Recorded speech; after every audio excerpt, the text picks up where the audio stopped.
Assalamualaikum warahmatullahi wabarakatuh.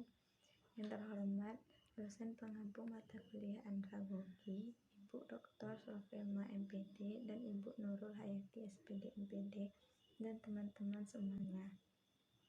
Saya Nadila Oktania Syahira dan teman saya Novia Dwi Hapsari kelompok 4 akan mempresentasikan pendidikan orang dewasa dalam kerangka pendidikan sepanjang hayat.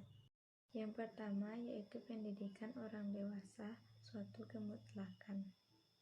Pendidikan orang dewasa adalah suatu proses belajar yang secara sistematis dan berkelanjutan pada orang yang berstatus dewasa yang bertujuan untuk mencapai perubahan pada pengetahuan, sikap, nilai, dan keterampilan dalam implementasinya seorang dewasa yang bisa merubah pengetahuan atau sikap yang sebelumnya tidak mereka pahami atau tidak mereka ketahui. Dengan adanya pendidikan orang dewasa ini, kita dapat merubah yang apa sebelumnya tidak mereka ketahui. Pendidikan orang dewasa ini dapat dilaksanakan dalam bentuk pendidikan formal dan non-formal.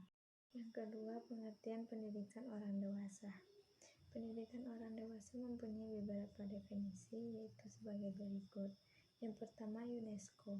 UNESCO mendefinisikan pendidikan orang dewasa merupakan keseluruhan proses pendidikan yang diorganisasikan yang melanjutkan maupun menggantikan pendidikan semula di sekolah, akademi, dan universitas serta latihan kerja, yang bisa membuat anggapan oleh masyarakat bahwa orang dewasa itu bisa mengembangkan kemampuannya, memperkaya pengetahuannya, dan meningkatkan kualitas teknis atau profesionalnya. Definisi kedua yaitu oleh Rivers, Pranzler, dan Holt yang menyatakan bahwa pendidikan orang dewasa adalah suatu usaha yang ditujukan untuk pengembangan diri yang dilakukan oleh individu tanpa paksaan legal, tanpa usaha menjadikan bidang utama sebagai kegiatannya.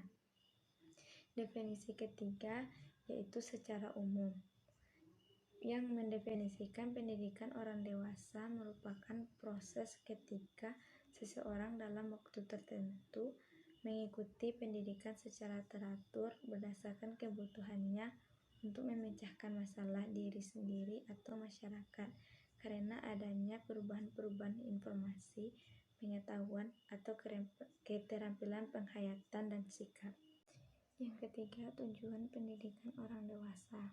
Pendidikan orang dewasa memiliki tujuan yang pertama untuk membantu setiap orang dewasa mengembangkan diri melalui pendidikan, yaitu dengan mengetahui apa yang belum mereka ketahui sebelumnya. Yang kedua, memberi kemampuan untuk dapat berbuat seperti orang lain berbuat. Yang ketiga, memberi kemampuan untuk dapat menolak atau menerima hal-hal yang berhubungan dengan perkembangan mereka. Dengan adanya pendidikan orang dewasa ini, mereka bisa berpikir secara logis mana yang terbaik dan mana yang tidak untuk perkembangan mereka. Yang keempat, pendidikan orang dewasa ini bisa mengembangkan kecerdasan dan intelektual orang dewasa. Yang kelima, membantu penyesuaian psikologi dengan kondisi sosialnya yang sedang dirasakan atau dialami oleh orang dewasa. Yang keenam, melengkapi keterampilan yang diperlukan untuk menemukan pemecahan masalah dengan keterampilan yang dimiliki.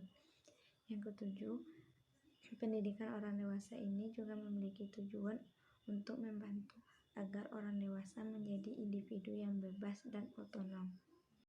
Baiklah, saya Novia Dwi Hapsari akan melanjutkan pembahasan materi, yaitu mengenai azas-azas pendidikan orang dewasa, sasaran pendidikan orang dewasa, dan pendidikan orang dewasa dalam kerangka pendidikan sepanjang hayat.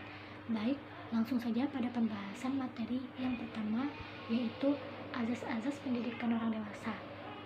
Azas pendidikan orang dewasa adalah pendidikan sepanjang hayat atau lifelong education. Ini disebabkan karena pendidikan orang dewasa menunjukkan bahwa proses pendidikan itu berlangsung sepanjang hidup manusia. Pembahasan materi yang kedua yaitu sasaran pendidikan orang dewasa.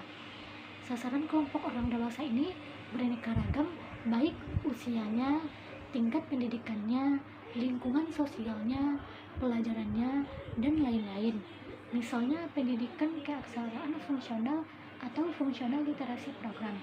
Warga belajarnya orang dewasa yang termasuk buta huruf dan sering terdiri dari ekonominya miskin, sedangkan pendidikan di industri atau perkantoran, warga belajarnya adalah para pekerja maupun sifat yang umumnya tingkat pendidikannya cukup tinggi dan kondisi ekonominya cukup baik. Yang ketiga, yaitu pendidikan orang dewasa dalam kerangka pendidikan sepanjang hayat.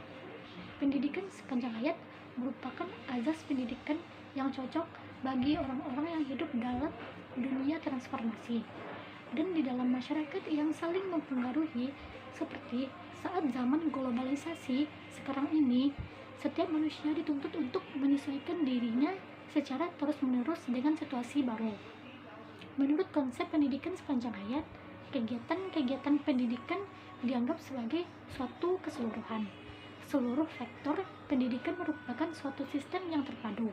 Konsep ini harus disesuaikan dengan kenyataan serta kebutuhan masyarakat yang bersangkutan. Suatu masyarakat yang telah maju akan memiliki kebutuhan yang berbeda dengan masyarakat yang belum maju. Apabila sebagian besar masyarakat suatu bangsa masih banyak yang buta huruf, maka upaya pemberantasan buta huruf di kalangan orang dewasa mendapat prioritas dalam sistem pendidikan sepanjang hayat.